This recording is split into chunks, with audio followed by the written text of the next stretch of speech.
मान्यवर कांशीराम साहब को मैं दूसरा बुद्ध मानता हूँ। बाबा साहब डॉक्टर अम्बेडकर को उन्होंने अपनाया, स्वयं अपने चरित्र में उतारा और उसने परिवार का परित्याग किया, संपत्ति का परित्याग किया। उन्होंने कहा जो भी मेरी संपत्ति होगी सारी संघ की होगी, संघ का मतलब बहुजन समाज की होगी, मेरे कोई परिवार का कोई उसमें सदस्य नहीं होगा, उसके साझीदार। लेकिन उनकी बात को हम लोग नहीं मानते हैं। हम लोग अगर उनकी बात को त्याग की भावना में नहीं उतरते हैं तो मैं समझता हूं समाज का अभी तो जितना हुआ है इससे ज्यादा भी हो सकता है। इसके लिए भी आपको तैयार रहना चाहिए, हमें एकजुट हो जाना चाहिए। जो हमने सांस्कृतिक शक्ति को इकट्ठा किया है उस सांस्कृतिक शक्ति को इकट्ठा करके हमें राजनीति के लिए भी काम करना होगा, समाज को भी जोड़ना होगा, तब हम जो है आगे बढ़ सकते हैं। और हम लोगों की बुराई तो करते हैं कि मनुस्मृति ने हमारा बिगाड़ दिया है, फला पार्टी ने हमारा बिगाड़ दिया है, फला लोगों ने हमारा बिगाड़ दिया है, लेकिन हम अपने गिरहमान में झांक करके नहीं देखते हैं। जब हम किसी के ऊपर एक उंगली उठाते हैं तो 3 उंगली जो है हमारी तरफ उठती हैं कि इस काम के अंदर हम 3 गुने हम भी गुनहगार हैं। ये 1 गुना गुनहगार है तो हम 3 गुने गुनहगार हैं। हम अपने सुधार अगर कर लेंगे तो सभी लोग अपना अपना सुधार कर लेंगे तो सुधार हो सकता है। हमें इस बात का ध्यान रखना चाहिए कि हमारे पूर्वजों ने बड़े संघर्ष के साथ में हमें यहाँ तक मतलब पहुँचाया है। मुझे इस बात का गर्व है कि मान्यवर कांशीराम साहब के साथ मुझे अपनी युवा अवस्था से काम करने का मौका मिला और मैंने उनसे बहुत कुछ सीखा है। बाबा साहब डॉक्टर अम्बेडकर, महात्मा फुले, भगवान बुद्ध, उनको तो मैंने देखा नहीं, उनके तो विचार ही पढ़े हैं, उनके विचार सुने हैं और उनको आगे बढ़ाने की हम लोग कोशिश करते हैं। लेकिन मुझे पूरा आईना, पूरे महापुरुषों का आईना जो दिखाई दिया वो मान्यवर कांशीराम साहब के अंदर दिखाई दिया। उस समय हमें याद नहीं कि कब भगवान बुद्ध पैदा हुए थे, हजारों साल पहले। उस समय बाबा साहब अम्बेडकर बाद में पैदा हुए, महात्मा फुले पैदा हुए, लेकिन मान्यवर कांशीराम साहब ने अपने जीवन में उनको उतारा। उन्होंने जैसे भगवान बुद्ध ने अपने घर का परित्याग कर दिया, मान्यवर कांशीराम जी ने भी अपने घर का परित्याग कर दिया। उन्होंने भी कोई सुख सुविधाएं प्राप्त नहीं करी। आप देखेंगे कि सम्राट अशोक ने भी अपने बच्चों के लिए धर्म के प्रचार में लगा दिया, उनको राजा नहीं बनाया। लेकिन लोगों को राजा बनाने के लिए, लोगों को सुख सुविधाएं देने के लिए उन्होंने अपने बच्चों का परित्याग किया।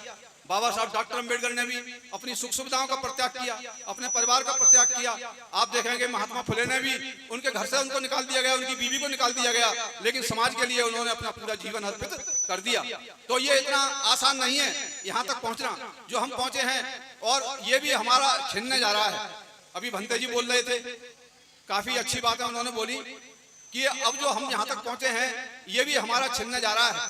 और हम लोगों की बुराई तो करते हैं कि मनुस्मृति ने हमारा बिगाड़ दिया है, फला पार्टी ने हमारा बिगाड़ दिया है, फला लोगों ने हमारा बिगाड़ दिया है, लेकिन हम अपने गिरहमान में झांक करके नहीं देखते हैं। जब हम किसी के ऊपर एक उंगली उठाते हैं तो 3 उंगली जो है हमारी तरफ उठती हैं कि इस काम के अंदर हम 3 गुने हम भी गुनहगार हैं। ये 1 गुना गुनहगार है तो हम 3 गुने गुनहगार हैं। हम अपने सुधार अगर कर लेंगे तो सभी लोग अपना अपना सुधार कर लेंगे तो सुधार हो सकता है। हमारे मान्यवर कांशीराम साहब ने यही कहा कि हमें हुक्मरान बनना चाहिए, इस देश की राज सत्ता अपने हाथ में लेना चाहिए। इस देश के अंदर कोई भी समस्या नहीं है। बाबा साहब डॉक्टर अम्बेडकर ने जो समस्या बताई, एक ही समस्या बताई कि इस देश के अंदर अगर कोई जो विनाश हो रहा है, सारे विनाश का कारण देश के अंदर केवल जाति व्यवस्था है। अगर हम जाति व्यवस्था को दूर कर लेते हैं तो हम सारी समस्याओं का हल कर लेते हैं। तो मान्यवर कांशीराम साहब ने उसी बात को आगे बढ़ाया। उन्होंने जातियों को एक जमात में इकट्ठा करने की कोशिश की। जो जातियां थी, जो पिद्दी जातियां थी, उनको इकट्ठा करके मान्यवर बाबा साहब डॉक्टर अम्बेडकर ने उनको शेड्यूल कास्ट बनाया, बहस की जातियों को इकट्ठा करके। मान्यवर कांशीराम जी ने उससे एक कदम और आगे बढ़े। उन्होंने जो अनुसूचित जाति के अलावा जो ओबीसी की जातियां थी उनके लिए मंडल कमीशन की बात करी और उनको उसके साथ जोड़ करके एक बड़ा समाज बनाया, यानी बहुजन समाज बनाया। तो बहुजन समाज की बात किसने की? ये कोई कांशीराम जी ने नहीं की। उन्होंने सबसे पहले जो हमारे पूर्वज थे, जो उनको भगवान बुद्ध कहते हैं, उन्होंने ही तो सबसे पहले बहुजन हिताय बहुजन समाज की बात की। लेकिन आज जो बहुजन समाज जैसे ही बना, जाति को हमने जमात में बदला, हम सत्ताधारी समाज की तरफ बढ़ना शुरू हो गए और हमारे लिए सत्ता मिली भी। उन्होंने अपने जीते जी अपने कहा था कि मैं सत्ताधारी समाज बना लूंगा। जो मजदूर समाज है, जो बिकने वाला समाज है, उसको ना बिकने वाला समाज बना करके, यानी अपनी हम आदत में परिवर्तन करके हम देश का सत्ताधारी समाज बन सकते हैं। अगर हम लोगों से रात में तो कहें कि हम नहीं बिकेंगे और दिन में जाकर के हम जो है कौड़ियों के दाम बिक जाते हैं, हमारे जो वोटर हैं, हम कहते तो हैं हम 85% हैं देश के अंदर, लेकिन वो मिट्टी के मोल बिकते हैं, कौड़ी के मोल बिकते हैं, और फिर कहते हैं कि हमारी सत्ता नहीं बन रही साहब, हमारा शोषण हो रहा है। तो शोषण का जो कारण है वो हम खुद हैं, दूसरा हमारे कोई दुर्दशा का कारण नहीं है। हम पढ़ने लिखने के बाद भी समझदार नहीं बने, पढ़ लिख गए हैं लेकिन समझदार नहीं बने। लेकिन महात्मा बुद्ध का जो सील है, जो मार्ग है, उसमें यही तो है कि समझदार होना जरूरी है। पढ़ाई लिखाई जरूरी नहीं है, प्रज्ञा होना जरूरी है। प्रज्ञा का मतलब होता है समझदार बनना। लेकिन हम जो है समझदार नहीं है। समझदार कुछ लोग हैं लेकिन उनकी बात कोई मानता नहीं है। वो ऐसे समझो जैसे भैंस के आगे बीन बजाते हैं, और भैंस जो क्या जाने, जो चीजें काम की हैं उसको सुनते नहीं है, जो चीज बुरी है उसको हम सुनते हैं। कौन अच्छा है इसका हमारे अंदर परख नहीं है, कौन बुरा है इसका हमारे अंदर परख नहीं है। भगवान बुद्ध ने तो ये कहा था कि पहले जानो फिर मानो, और हम बिना सोचे समझे ही किसी चीज के ऊपर विश्वास कर लेते हैं। तो ये हमें समझदारी अपने अंदर पैदा करनी पड़ेगी, और जब तक हम समझदारी पैदा नहीं करेंगे तो हम इस देश के शासक नहीं बन सकते। हम अपने नेता के ऊपर आक्षेप लगा देते हैं कि नेता ने ये गलत किया है, उसकी वजह से हमारी दुर्दशा हो गई है, लेकिन अपने ऊपर किसी ने भी आरोप नहीं लगाया। लेकिन कबीरदास ने तो बार बार कहा कि बुरा जो देखकर मैं चला मुझसे बुरा ना कोई। जो बुराई बुराई देखता है, जो लोग नेगेटिव होते हैं वो पॉजिटिव नहीं हो सकते। मान्यवर कांसीराम जी ने कहा था कि जिस समाज के अंदर अनुशासन नहीं होता है वो समाज कभी जो है शासक नहीं बन सकती। तो अनुशासन हमारे अंदर है नहीं, अनुशासन है नहीं।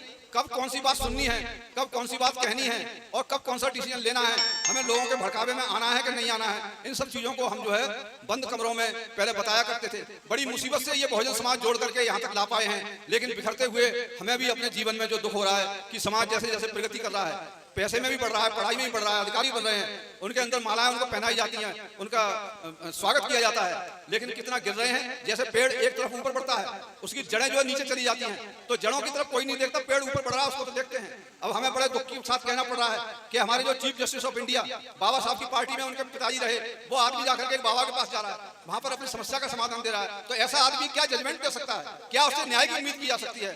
तो ठीक है, लोग कहते हैं ब्राह्मणों का न्याय खराब होता है, लेकिन जो हमारा आदमी है उसका क्या है, उसके ऊपर भी तो हमें उंगली उठानी चाहिए। तो इसलिए हमें अपने ऊपर जरूर देखना चाहिए।